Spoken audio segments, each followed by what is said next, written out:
the day that the Lord has made. I will rejoice and be glad in it. I was glad when they said unto me, let us go into the house of the Lord. Blessed are they who come in the name of the Lord. The Lord is good. The Lord has made God's light to shine upon us all. Shall we pray? Thank you for this beautiful, crisp, cold winter morning. Thank you for the breath of life, for the fellowship of the saints, for the love that you shower upon us. Thank you for Eric and his testimony. May the words of his mouth and the meditations of his heart be acceptable to you, O Lord. Amen. How are you doing this morning? How many of you personally know Eric?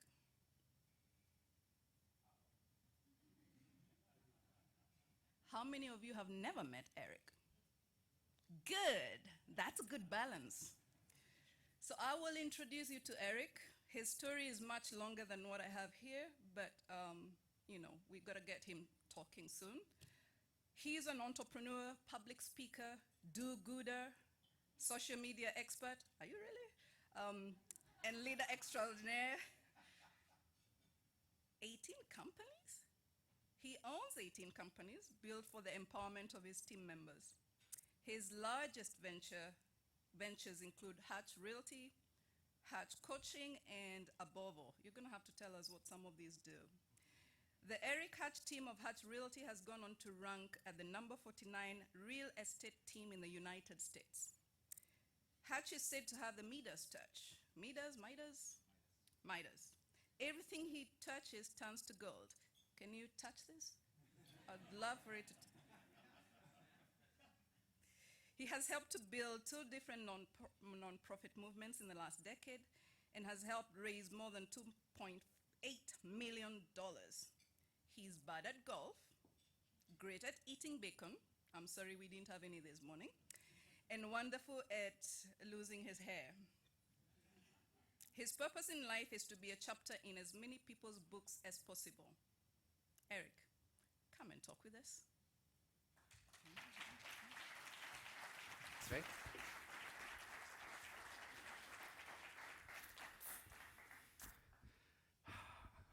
Thanks for being here, first of all. I heard Austin say that I'm supposed to start off with a joke. Everything is going to be like awkward, like not funny, but just more awkward. So the whole thing will have this level of discomfort that I'm happy to provide for you this morning. This is really great, and I love that you asked like who knows me and who doesn't, and there is this public persona, and then there's this like we really are in the in the trenches with this guy, and so there's all these different levels, and I have everything that I get to do. I'm a storyteller, and so today's going to be more about stories than it is about anything else. But let me share this with you is I don't ever want to talk to a room unless I know who's in the room. So we're going to play my favorite game. It's called That's Me. If I say something boldly, you have to say, that's me. It's very simple. I'm married. I'm single. Okay. Happy Valentine's Day to you 3.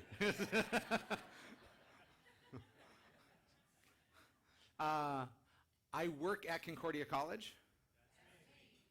I'm a Concordia College graduate. Okay. I went to NDSU. That's me. Okay. I was talking with my friend Lindsay, and she works here now at Concordia. She's like, I kind of feel like an imposter. And I'm like, I know, everybody's way nicer here. It's super, super great. I went to MSUM. Quietly. Dragon. Okay. Dragon pride is always whispered like, I went to MSUM, right? My wife went to MSUM, and she doesn't like that joke. I'm not from the Fargo-Moorhead area. Okay. I'm currently a college student. Awesome. This is early for you all. Way to be here. I was talking with one of our team members. His name's Tanner. He goes to NDSU. And yesterday he was telling me, as he was helping me deliver pizzas to radio stations at 7 in the morning, I'm like, Tanner, what time do you usually start your day? He's like, well, class starts at 9:30 or 10, so I wake up 20 minutes before that. And I just thought, I am not in that world anymore. So for you all who get to sleep in some days, this is pure jealousy right here is what it is. I'm a parent. I have no kids.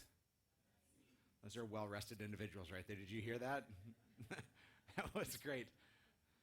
I go to church with Eric. Yeah, that's really fun for me.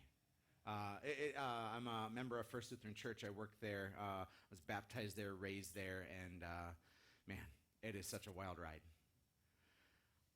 It was really interesting because Faith had been kind enough to invite me in to be a part of today, and she even imposed her name into today's talk, so I thought that was very bold of you. Faith and entrepreneurship, so thank you for that, Faith. I appreciate it. I put my name on everything too, so I get it. I know how that works. And it's been a wild ride, and as I sat here praying and meditating on where this is going to go today, I get an hour to talk with some of the Metro's most talented individuals.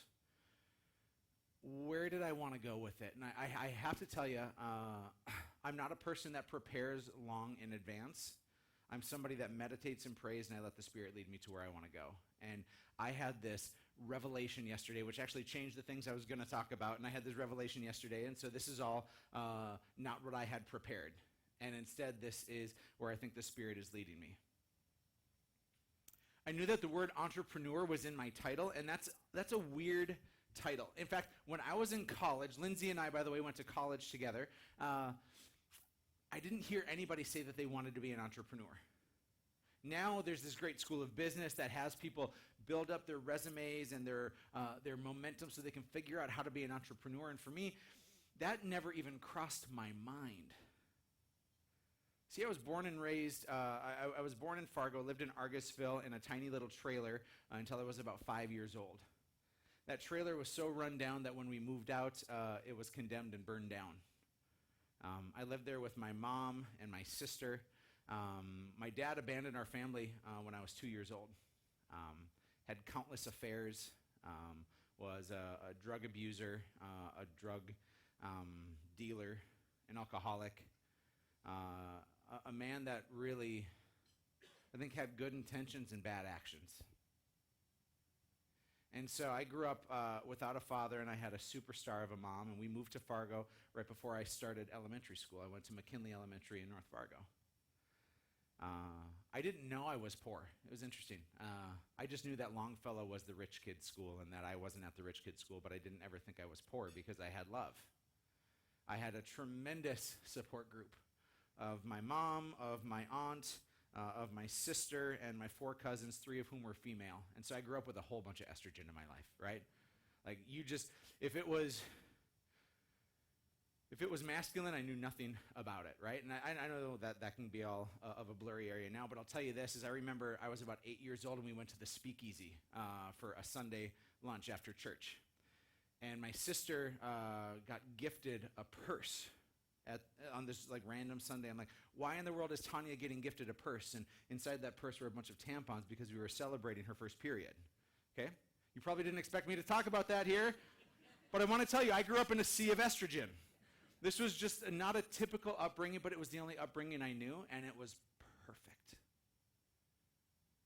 You can paint this story of all these things I didn't have, but man, I'm an optimist through and through, and the things I had were a tremendous mom, a tremendous support group, and a tremendous church. Those things carried me and helped to support in so many different ways. But I was this kid who was hungry for acceptance. Like to the nth degree, I wanted and craved the feeling of being liked. As I've gone through some therapy and as I've unpacked some things, I realize it's daddy issues, which is interesting. I didn't have father issues because I always know who my father is, but I certainly had and have daddy issues. I can tell you that as I unpack my life, I see that I am consistently trying to overperform, that I'm striving for the spotlight because I'm striving for acceptance. The first time I really felt accepted, I was a sophomore in high school. I went with my church. We did a man named Raleigh Johnson, who many of you know, came to Fargo and started his career in Fargo. He's been here now 25 plus years and just an incredible staple in so many people's lives, including my own. And I went on the very first mission trip that we took as a church to the Yucatan Peninsula down in Mexico. And I was just in Mexico last week. You can tell by my tan, I know. But I was just in Mexico last week, and I was literally an hour or two away from the villages that we had served. In my time serving in Mexico, I had done mission work in Minneapolis, and I had volunteered at things, but this time in Mexico was transformational for me. I recognized how good it felt to serve. I felt seen and validated for the first time, not because I put myself in the spotlight, but instead because I was shining a light on other people. And that was like this key to unlock what I had no idea I was craving. I found validation by giving instead of taking. I found acceptance when I was loving instead of trying to be loved. So it was this awesome time in my life, and I came back from this trip on cloud 9, and I remember getting picked up at the airport. That's back when people could meet you at the gate. Those were the good old days. And I remember hugging my mom, and we had this like warm reception of parents and family members and church members that were welcoming us back into the midst of Fargo.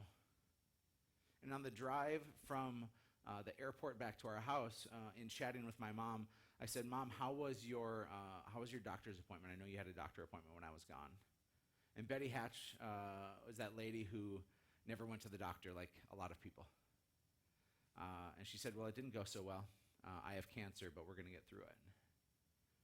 Turns out she had stage 4 cancer, diagnosed with cervical cancer. I was 16 years old. This was 1996. As I learned about it, she had about a 5% chance to live. It had ravaged her body. And my dad was long gone. I'd see him like every 3 years, and that was about it. My sister was off serving at the Navy, and I was a 16-year-old losing what felt like everything was in my life. And at that time, I remember Raleigh Johnson took me out to breakfast. And I skipped school for a morning. I wasn't the kid that ever skipped school. I was the brown-nosing, suck-up, teacher's pet kind of person that didn't skip or miss anything. College was a different story, but that was at least me in high school, right? And in that time, I sat with him, and he said, "Eric, are you prepared for your mom to die?" And that thought had never even crossed my mind. I told you I'm an optimist, right? Like, I had never even conceptualized the thought that I was going to lose this person in my life. This person was my faith rock. This person was my only parent. This person was my everything. I was a mama's boy to the core. And so for the first time in my life, I started thinking, man, I could be losing everything. Gone. And life changes when you have loss ahead of you instead of abundance ahead of you. At least your perspective does. It did for me. Frankly, I didn't stay there for very long, but that was one of the first times in my life I really was scared of the future. And at that time, I realized that the worst thing I could possibly do was to not act. That inaction was going to be my biggest sin. If I sit idly by and watch the world happen instead of me happen in the world and me act in the world, that felt like the scariest thing to me, was just to sit without control. And so I got to work. I would wake up in the morning early. I would get my mom out of bed. I would help her clean up. I would move her to the couch, and then I'd go to school. I was active in a lot of clubs and organizations. I'd go to class. I'd come home. I'd clean my mom up. I'd help her get ready. I'd make her dinner, I'd then go to extracurricular activities, or I would go to work. I worked at the Shack up in North Fargo. God bless the Shack, by the way. I worked at the Shack all throughout high school, and I'd work for 5 or 6 hours at night. I'd come home at 10 o'clock. I'd do my homework, and I'd just repeat. And I was a 16-year-old with a 36-year-old's responsibilities. And there was a moment that would happen every once in a while where I would let myself slip into this pity pot of like, poor me. Like, why don't I have this? Why are these things being taken from me? And that time on my pity pot is short-lived. In fact, as a coach now, and Faith wanted me to explain some of my businesses and that sort, but my favorite thing I do right now is with Hatch Coaching. I coach leaders and business people from around the country, especially in the field of real estate, not on how to sell more houses, but on how to be better for their people, better for their families, better for themselves, and especially better for their team members. And so I started coaching myself. It was really this interesting thing, right? If those who can't do teach, well, I was trying to do both. And at that time, I had never felt more lost in my life, but I also was still fresh off that mission trip. And being fresh off that mission trip, I understood who I was supposed to be in this world. That's a gift I would give to every 16-year-old or 26-year-old, is clarity on what their life is supposed to be about. And in that time and in that moment, I recognized that my life was supposed to be about servanthood. I mess up on that all the time, but it's the North Star that keeps bringing me back. So fast forward, my mom beats cancer. She prayed to see me graduate high school, and I had the privilege of being my class president and spoke at my high school graduation, and I just talked about my mom.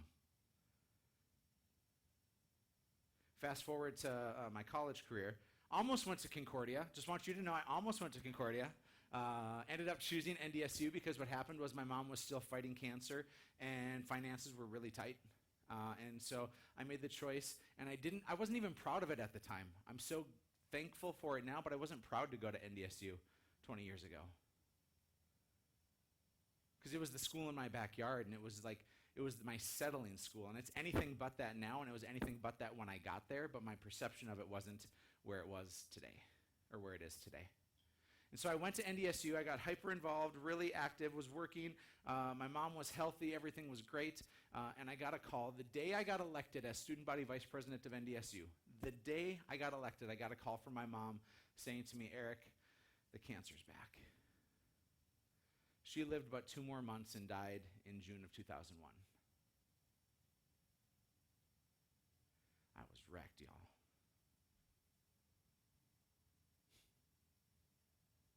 It's been 18 and a half, almost 19 years.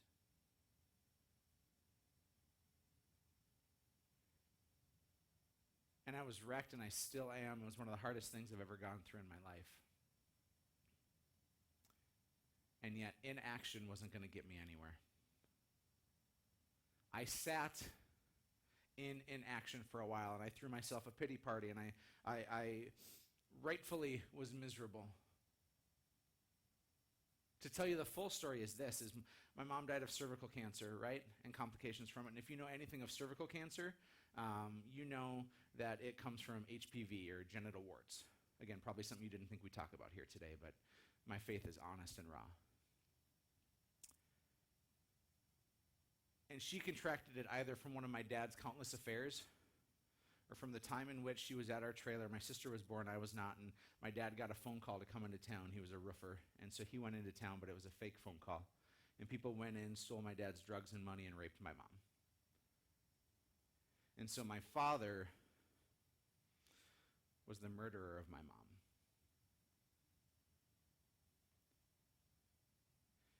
And so at the age of 21, to have to deal with those emotions and to unpack it and to understand it was pretty complicated. And for 6 months, I sat idly by, throwing myself a pity party. But I can tell you this, we can interchange the word entrepreneur with action. I didn't recognize myself as an entrepreneur at the time. I recognized myself as somebody that was hopefully taking action. And after 6 months, I went to the wellness center on NDSU's campus, and I ran a mile on the treadmill because I had never ran a mile in my life.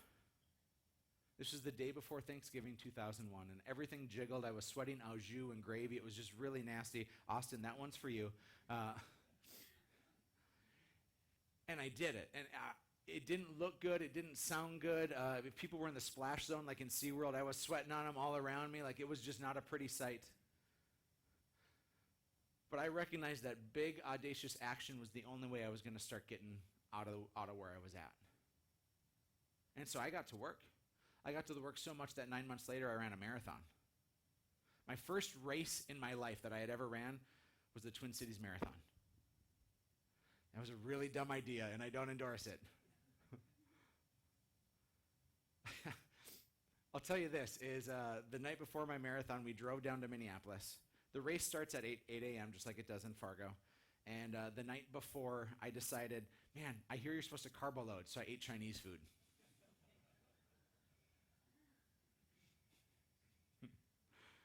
If you're like, Eric, you're not as smart as you look, you're exactly right. Because I know I don't look that smart either, so I get that. So I recognized early on, in college, my fraternity had really rough days, and we were able to resurrect it, and it was this really awesome transformation. In high school, I started a couple of clubs and organizations. In college, I started 2 different nonprofit things that are still happening today. Then I went to work at First Lutheran. I graduated December of 2002, and I had a job offer in Minneapolis to go and to do motivational speaking for kids. I was going to get paid to be an entertainer and to be like the Fonz.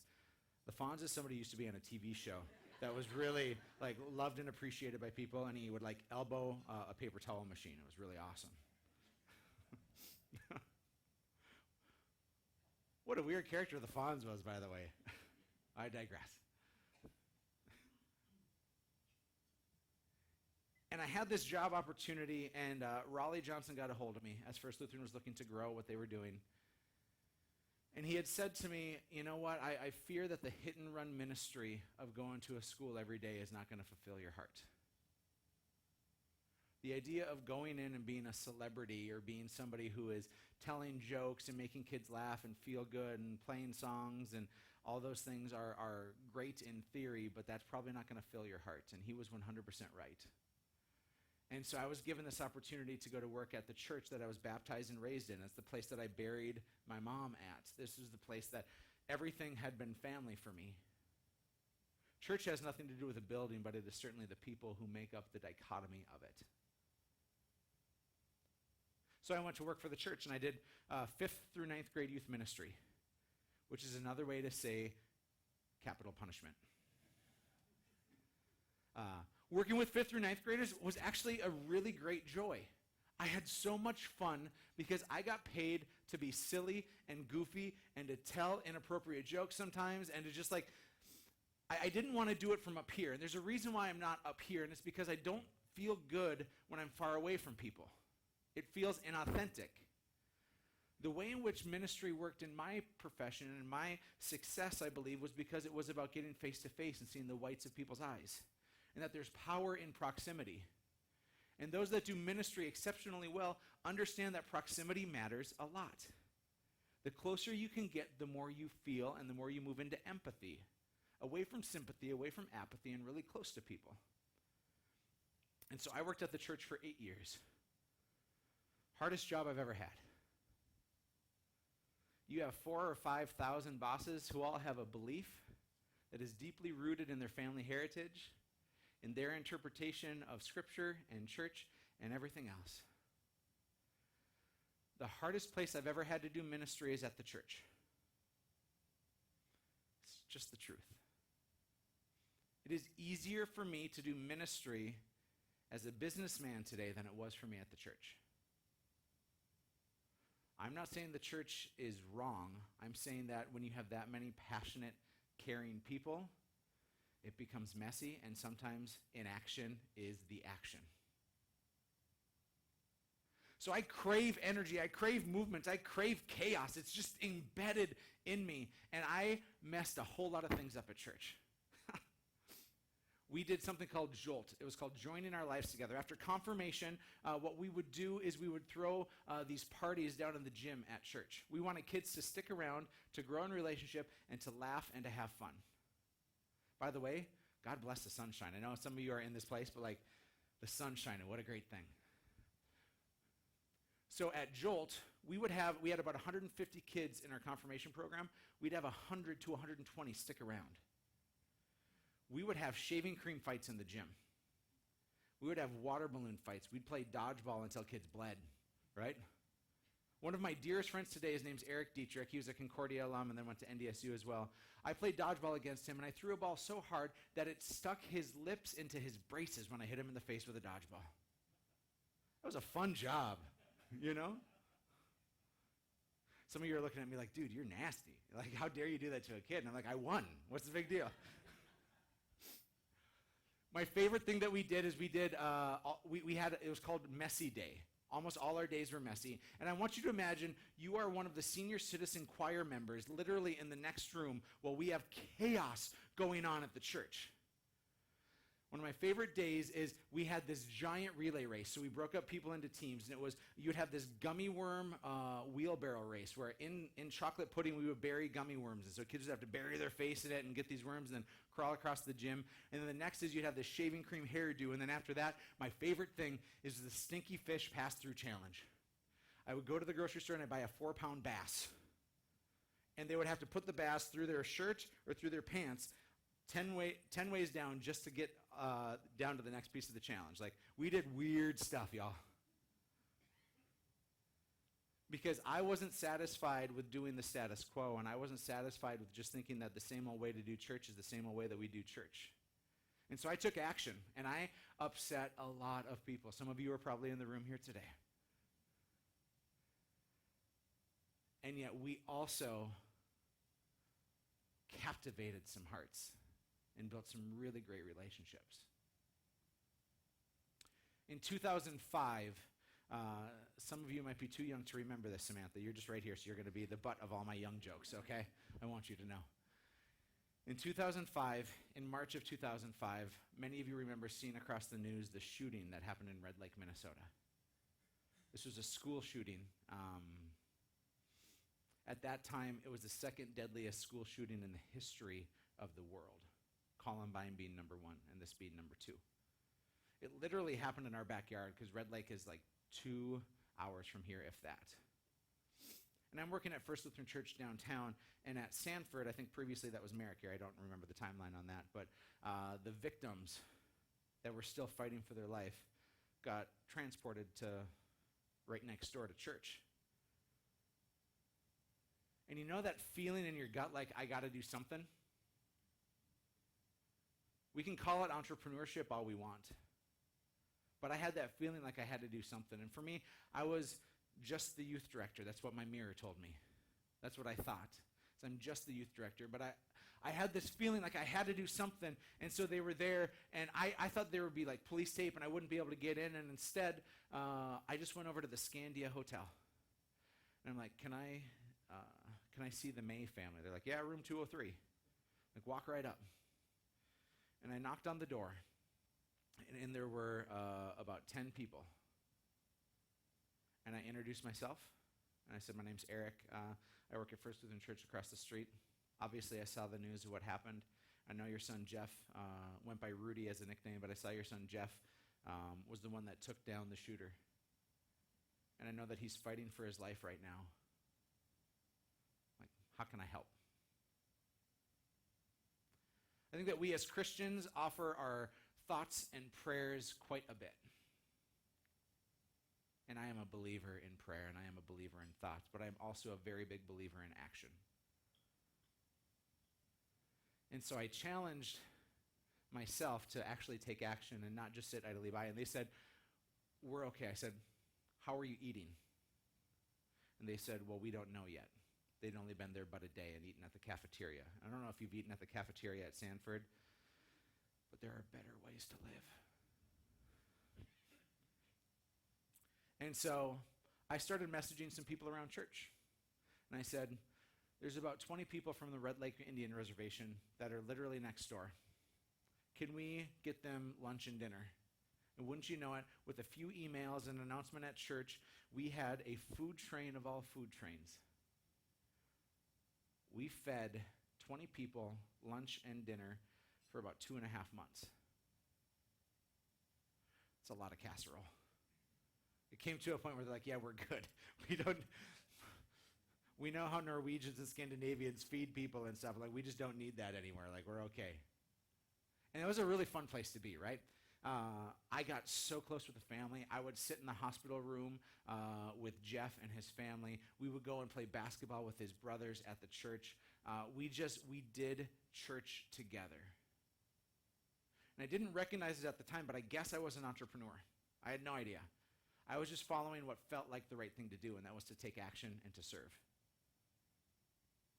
My fear is that our world right now has a lot of inaction happening, has a lot of talk, has a lot of thoughts and prayers, but not a lot of action, of people really getting their hands dirty.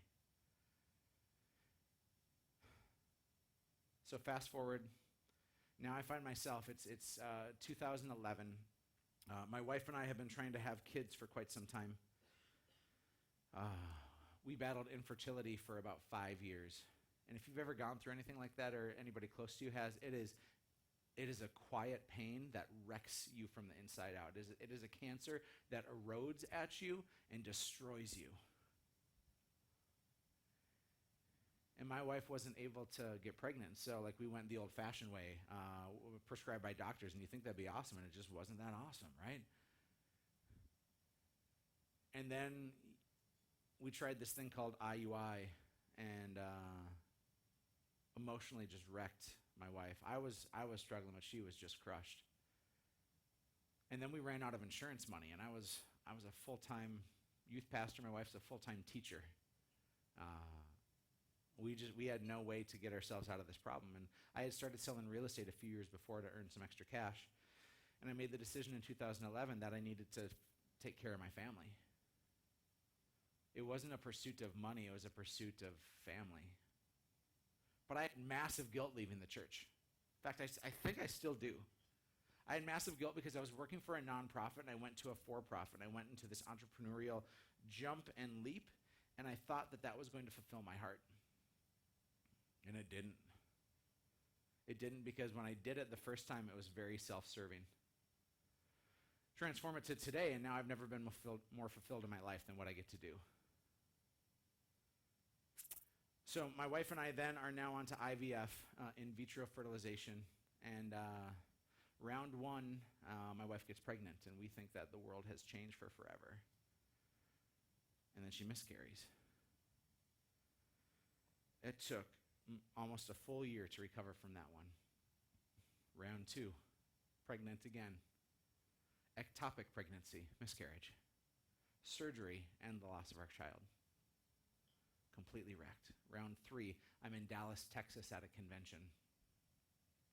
I get a call from my wife, Eric, I just miscarried again. I'm across the country. I feel completely helpless, completely disheveled. Round four, we think we have 5 embryos left to transfer, so we think that we have 2 or 3 tries left, and the doctor goes in and says, you only have 1 good embryo left. And if you know anything about IVF, they start with the best ones. So by round 4, we're not with the best ones anymore. And my daughter Finley is now 5.5 years old, because God has an amazing way of unfolding a story.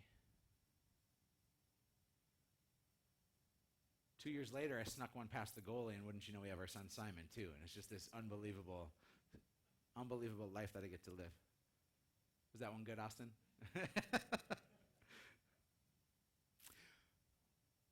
So we haven't talked much about business yet.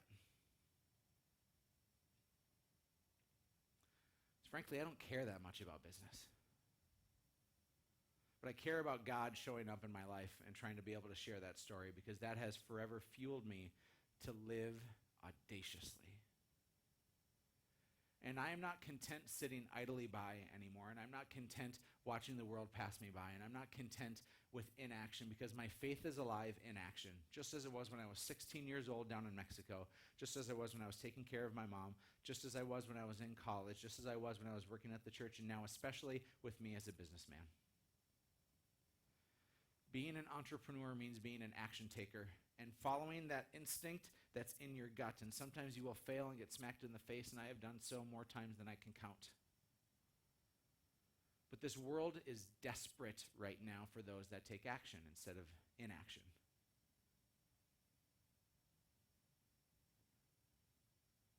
Last month, Elam Care Facility, located on South University in Fargo, caught fire. My wife teaches at Eagles Elementary right next door. And so she called me. I was on my way into physical therapy. I had my knee replaced 2 months ago, so if you see me limping, it's not like this super cool strut. It is just because my knee isn't better yet. And she called me as I was on my way into physical therapy, and she said, Eric, I don't know how I'm going to get home. You wouldn't believe it, but Elam is on fire. And I looked over a mile to the east, and sure enough, I see smoke in the air. My wife's car was trapped in by fire trucks. And at Elam, they had about 200 elderly and assisted living being taken care of there, as well as 30-some kids in preschool. As the story unfolds, my assistant, her son Julian goes to school at Elam, and Laura Lempe, who's the director there, is a friend of mine and a friend of my assistant's, and so we just have this connection. And so my assistant makes a Facebook post, and she simply says this. She says, we're looking for donations to help out these kids, toys and diapers and all these things that they had that all burned. And so she posted it, and there were a few comments and whatever, and I'm like, man, I'm in this unique place of power. And that's a weird thing, but like, I have 5,000 Facebook friends, right? I have these businesses that I have the privilege of leading. I have connections. When I showed up today, I introduced myself to someone, and they said, oh, I know who you are. Your face is on everything, because I'm Colonel Sanders, basically. Like, I'm not even in the kitchen. I'm just a mascot at this point. And so she's like, I know who you are. And I don't take that lightly, actually. It's a weird thing, by the way. It's a weird thing to have people know who you are. Austin came up and said hi to me this morning. I'm like, dude, you were on TV for 30 years. Of course I know who you are, right? And there's a responsibility with that because people are watching. If you're a business leader, if you are a professor, if you are an administrator, if you're a student, whomever you are, people are watching. That is a great privilege and pressure. And so I made a Facebook post, and I simply said, hey, Elam got wrecked. And there's 30 kids without a home, and what can we do to rally some things together? Wouldn't you know it, it got shared 250 times. It got picked up by the news. They opened up at the Boys and Girls Club at 9 a.m. on Saturday, and by noon they had more donations than they could handle. They had to turn away dozens, if not hundreds of people. They had over 200 individuals and families show up to make donations, mostly of brand new things, not just that rusty old stuff in your basement that you're happy to get rid of. From a Facebook post. I'll tell you this, is I think that your world right now is desperately wanting to do good, and they don't know how or where. Tim, am I right on that? Because you have been in the news and you've been featured because you simply made a post saying, I want to collect some books for people who are imprisoned and incarcerated. And you just told me this morning you had a bunch of books from Texas and 8 other states, and you all of a sudden have been shared. You were shared on Inform 500 plus times because people want to do good. They just need the invitation. And if we are entrepreneurs, or if you have that bug or that spirit within you to do some good, it takes action and not inaction. It takes creating an invitation for people, and that is our privilege and our responsibility. I'd love to tell you all about my businesses and how great they are, but our businesses are great, I think, because yesterday we partnered with Giving Hearts Day. And yesterday was a weird day. Those of you who are in our Hatch Realty world, we do client events 5 times a year. We just really throw parties, and it's a better way than saying, listen, would you want to buy or sell a house with us? Because that just all of a sudden transactionalizes our relationship. And instead we say, do you want some pizza and wine? Sweet, come on by and get some free pizza and wine. And that's it. Like, if we make people feel good, we think that is going to be this boomerang-esque thing that we throw out into the world, and it will bring for us abundance. And so yesterday, we gave out 1,300 large take-and-bake pizzas, beer, wine, or soda. I got to be the Oprah Winfrey of food yesterday. It was unbelievable. You get a pizza, and you get a pizza. And we do this over and over again. And what happens is this, is people come, and we're a Giving Hearts Day donation site. We have a nonprofit that's on site there. And when they come and when they show up, what we see and what we find out is that people have been waiting to give. They just didn't know how or where, which is obscure. It's obscure because this world is so noisy. There were some 500 charities yesterday that were on the Giving Hearts Day list. And if you're trying to think I'm going to make a difference and you see 500 charities, you say, how in the world can I even start? But it was Raleigh Johnson that taught me that when you move up to someone and you see the whites of their eyes and you do life with them and you have proximity with them, that everything changes. And so as a businessman, what's interesting is on the sheet it says I have 18 businesses. I actually counted because I just estimated at 18. I'm at 25 businesses right now. Half of those are investment groups where I'm partnering with people to teach them how to invest in houses and real estate so that they can take action. I have a marketing company that I own. I have a real estate company. I have an investment group. I'm flipping houses. I am as HGTV as it comes with that. I have my own radio show. I'm doing all these things for relationships. Now, 4 years ago, I recognized how lonely I was. And I don't know if that resonates with any of you, but that was my truth. Is I had spent so much time chasing after business and opportunity that I was failing tremendously on friendships. I had a lot of relationships within the businesses that I was running, but I didn't have any friendships, at least true people who I could just let my guard down with. I think there are 5 F's in life, and I think we can only do 3 exceedingly well at any time. That's family, faith, friendships, fitness, and finance. You can be pretty good at all of them, but to do some of them with exceptional intention, other things sometimes sacrifice. And I had sacrificed my health, and I had sacrificed my friendships. Both I'm taking active steps on, but I looked around this community and I said, who are people who I love and respect and I just want to do life with? And one of them was my friend Than here. Than runs a nonprofit called Unseen that's helping to rescue people around the world. Right now they're targeting in on a person who has been a perpetrator of kids in some of the most unbelievable situations for decades. And in the next day or two, that person will be behind bars for the rest of their life. And Than is helping to rescue people around the world. He is doing more of God's work than anybody else I know. Than is not a man of inaction. Than is a man of action. And he doesn't sit idly by very easily. And so I said, I want to hang out with Than. And I didn't know Than outside of just a couple of random introductions, but I invited him to breakfast. I had no transactional win in it whatsoever. I just wanted to have a good friend. And we rallied up about another dozen people, and every Friday morning we do breakfast together. We canceled it because I'm here today.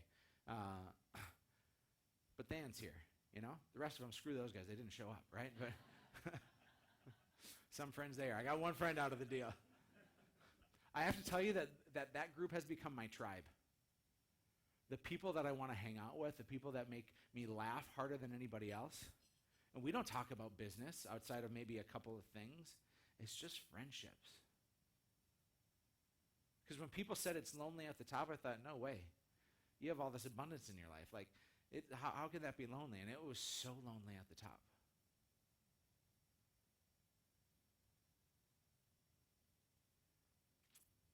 Being a CEO and an entrepreneur has been maybe the loneliest place I've ever been.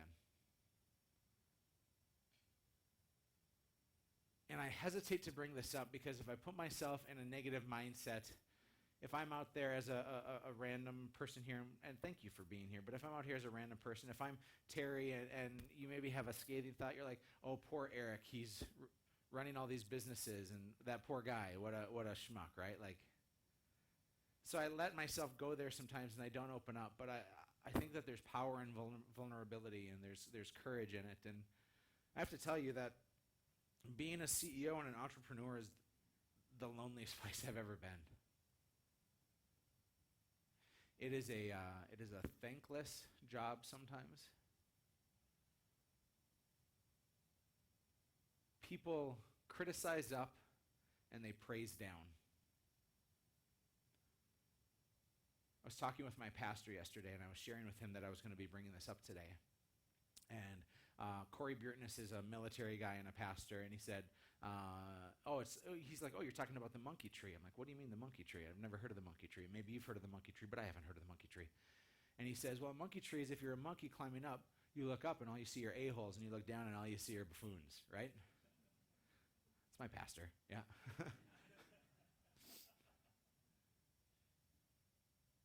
And I realized that in my little world of the businesses that I have the privilege of running, people look up and all they see is an a-hole. That hurts. Because I have sacrificed, I think, everything, my health, my reputation, my family, all these things to try to help other people. And frankly, I'm as guilty of it as everyone else, is that we criticize up. I think we're quick to praise down.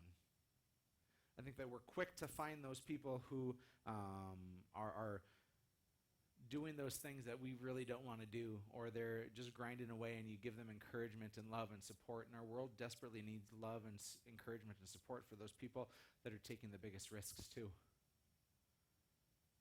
It's not an either or, it's a yes and. And the challenge for us, the challenge for me is to find those people, whether they are of the church or of government or anything else, and to move myself out of criticism and into love and support and praise. Because I have had such a difficult time as somebody who has a paper-thin self-esteem and belief in themselves. Because as confident as I am that I am God's son, I'm also totally insecure that I'm my father's kid too.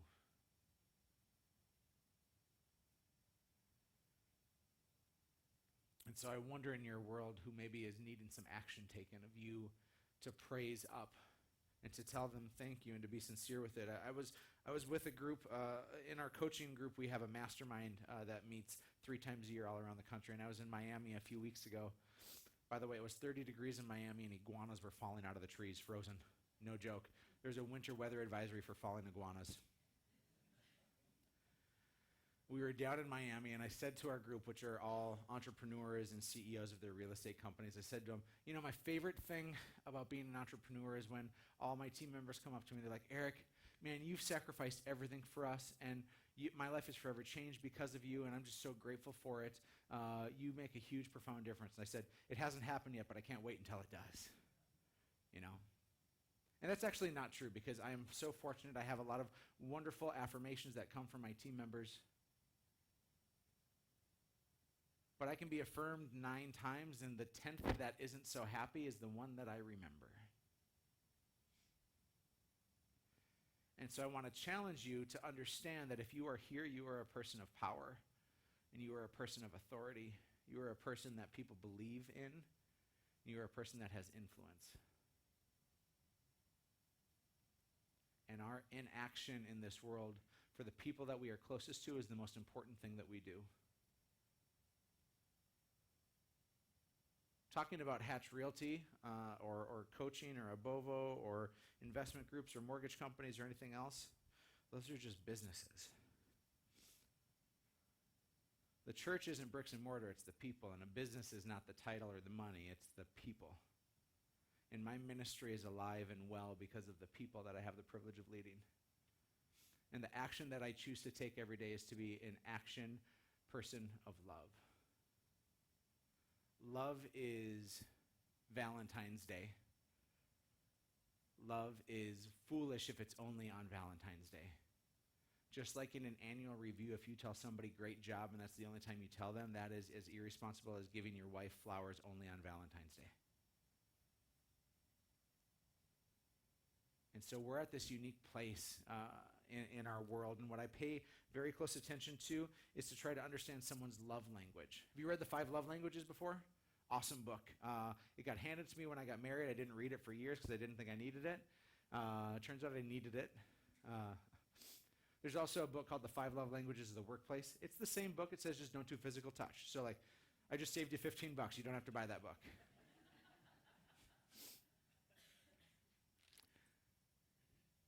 Because it's not about what I want. It's about what those people in my world want. And it's my job to not have inaction as a part of it, but instead to take action all the time to let that person know that they are loved and they are appreciated. Because when you show someone love and appreciation, they develop a belief in themselves. And when they develop a belief in themselves, they will then too go and take action. And this becomes a multiplying effort across the world. And it starts with you, and it starts now. And so if you know someone's love language, David, let's say I know your love languages, and I understand that you are a words of affirmation person. It's my job to say with specificity the way in which I think you are doing things on an exceptional way. And not just every once in a while, but consistently. By the way, if you want to know what your love language is, it is traditionally the one that you give the most. The first is physical touch. Physical touch in the workplace needs permission and has lots of boundaries. I'm done talking about that one. The second is words of affirmation. Words of affirmation only matters if it's specific, because if I'm here and if I say, I'm so glad that you all are here, it kind of doesn't mean anything, does it? We as leaders and CEOs and business people and students, we say generalities all the time, and people somehow think that that has specificity to it. But instead, I have to say, Michelle, you are a dear friend of mine, and the fact that you chose to be here today to support me means the world. Do you see how that feels different? Words of affirmation is specific. The next is quality time. Quality time is not about quantity time. It is about quality time. Terry, you and I don't need to spend an hour together with us both on our phones and checking emails. We need 10 minutes of great face-to-face interaction. And most of us move so fast, myself included, that we fail to slow down and to give incredible quality time to the person that we're with. The next is acts of service. And this one is one of the hardest to detect, but one of the best to show. Acts of service is emptying the dishwasher when it's not your turn, or doing a load of laundry, or cleaning, or making dinner, that sort. It's doing those things without an invitation or an ask. Those people that stepped up to bring lunch and dinner for those folks in Red Lake, or those people who made the donations for the people at Elam, those are acts of service people that show up. And the final one is receiving gifts. Giving somebody something of value. One of my team members named Sarah is a receiving gifts person. She's the only person in our whole organization. We have everybody take the test, and we in fact have trading cards on every person in our organization. We know their DISC, we know their Myers-Briggs, we know their Strengths Finders, and we know their love languages. Also, their favorite coffee drink is on the front too. And we keep that on our desk when we want to know, how do we communicate with these people? Because it can't just be a one-size-fits-all mentality. Leadership is anything but. Leadership is specific and personal and customized. And Sarah in my world, a few months ago, unfortunately, her mom passed away. An incredible staple of this community, and Sarah was wrecked. Sarah is also an incredible giver and supporter of people. And we were at a fundraiser a couple of weeks after that. It was her first night kind of out with friends, and we were sitting at a table, and she and her husband and kids are diehard Twins fans. And so an auction item comes up that is like 4 box seats to the Twins game and this awesome club experience. And I watch her lean over to her friend and be like, "This looks amazing." And I'm just like, "Yeah, you got to do it." And so the auction starts, and it ends up going for way above retail, which I wasn't too happy with, but love the charity, so happy to support them. And I bought it. And so she thought I bought it for myself. And I said, "Sarah, I hope you guys have a great time." Because it was specific. Giving Valentine's gifts today when you're supposed to is not what I'm talking about. It is thinking of that person and going out of your way, because showing love is an action. Love as an inaction is dangerous. But showing love as an action is what an entrepreneur does. It's what life is about. It's about getting off your keister and starting to do some good in this world. That's the way in which Jesus did it. Is he did not sit idly by and wait for things to come to him and maybe just sit on it, but instead he got busy and he got approximate with the leper, and he got there with the people that desperately needed him. And I am on fire for this. So much so that I wrote a book about it. Jess in the back has my book. It's called Play for the Person Next to You. It's a wonderful Christmas gift and Valentine's gift and stocking stuffer, and give them away at Halloween if you want. Michelle got it for a Christmas gift, so what a Merry Christmas it was for you.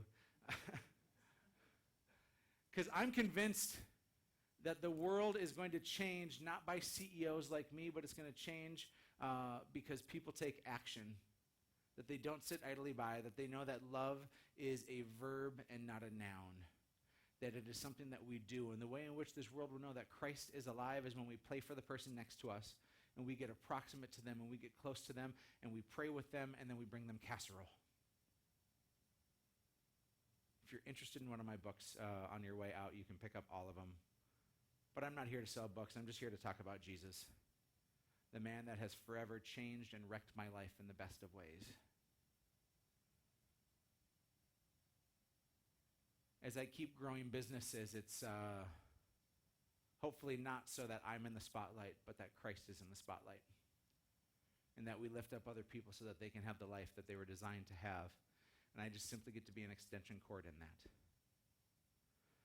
So please, go love and do good. God bless.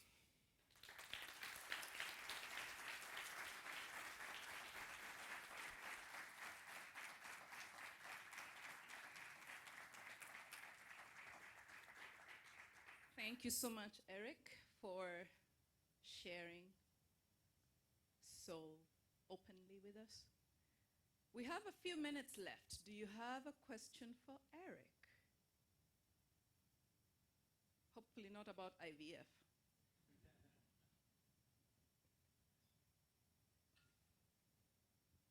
Eric, I appreciate what you've done in your ministry, and over the past 40 years, I figured out your age.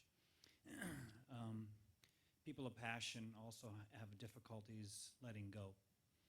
So have you been able to let go and specifically forgive your father? Good question. I took the mic off. Can everybody still hear me?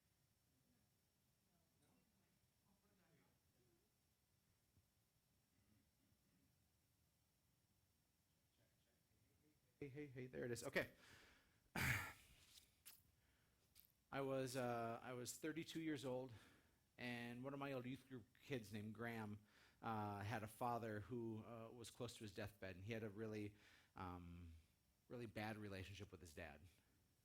And so I took Graham out for dinner, and as we were talking, I challenged him, like, Graham, you know your dad's about to lose his life. You got to find forgiveness or you're going to be wrecked forever. And he looked at me and he's like, okay, you first. I'm like, no, this is about you, Graham. This is not about me. No. And it had been my prayer for, at that time, 32 years, to have love and acceptance from my father. And I recognized that he needed that from me too. And so I tracked down from one of my aunts his address, and I wrote him a letter. I told my dad first that I apologized for the things I said and didn't say to him. We had a pretty big blowout on Christmas Day, 1998, where I was working to mend the relationship, and he was pretty inebriated, and I just went off. And that was kind of the last time we talked until he showed up at my mom's funeral. And I asked for forgiveness, and then I forgave him, not with empty words, but with years of prayer. A week later, he sends me back a letter with a $2 bill in it. I still don't know why, but I think it's what dads do. Sometimes they give $2 bills. But he sent a letter back to me, and he apologized profusely and opened up, and 6 months later he died. And it was simply by the grace of God that I was able to find forgiveness before he was gone. And so that was a chapter that would still be open had I not acted. Yeah, good question. Anyone else? We still have a few minutes. By the way, Austin, I don't turn 40 for another 2 weeks, so still a spring chicken.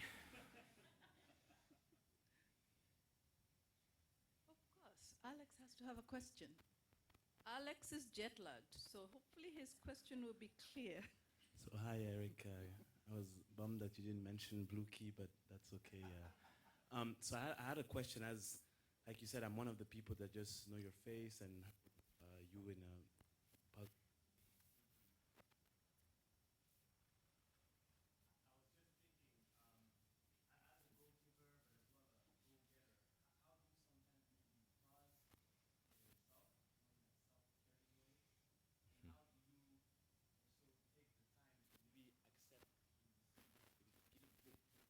Yeah.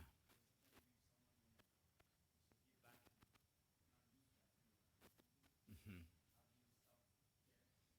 Hmm. Boy, that is a really good question. Not well. That's the easiest answer. Is self-care is my constant life struggle. I think forming a friendship group with a group of gentlemen has been really important for me.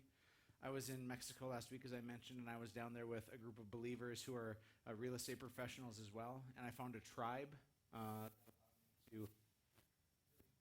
corner off my life and so it allowed me to corner off my life and protect what I was doing in the best of ways. But I schedule it, frankly. My calendar is the most important thing in my life in terms of determining where I go and what I do. And so 4 mornings a week, I'm working out. Last year was a great transformational year for me. Before my knee surgery, I lost 45 pounds and just worked really hard on trying to take better care of myself. It's a constant battle because I don't know if you've had food before, but it is delicious. Okay? In terms of receiving help from other people, that is probably the biggest struggle for anyone ever, is to receive help. And when I did my book release a few months ago, I added this to it, and maybe it'll be a nice way to wrap here, is I think that the higher that we go, like on a balance beam or a tightrope, we get more and more pressure. The farther we are off the ground, the more we climb, the more responsibility we have, or the more people that are within our care, the more important it is that we have balance in our life. And self-care is one of those balance things. But I'm a passionate person about servant leadership, so much so that I wrote a book about it. Like, it's just the stuff that I try to ooze, not declaring that I'm an expert in it, but I am a very intentional student. And so I think that we're constantly serving, and we're using this arm, this part of our body, to give and to take care of other people. But this isn't balance. The only way that we can find balance is when we put our other arm out and we let other people help us. And I'd love to tell you that I'm great at it, but I'm not. But we can't have balance unless we cross our arms like this. The way that Christ crossed his arms. He allowed people to serve him. He allowed John the Baptist to baptize him. He was the one then that washed the feet of his disciples, right? There was balance within his life, and there needs to be balance within our lives to let people step up and to serve and to give, because we're doing that for other people, and we're not letting Christ work through others unless this arm is out also. It's easier for me to say in a sermon or something like this than it is to actually act out. So that is one of my biggest life struggles. Thanks for calling me out on a blind spot. Thank you again, Eric. This was wonderful. And thank you to all of you for sharing this morning with us. Please come again next month when Sandy Pierce will be talking with us. She is a site leader at Microsoft, and she knows a thing or two about inclusivity. Thank you, and have a great Valentine's Day.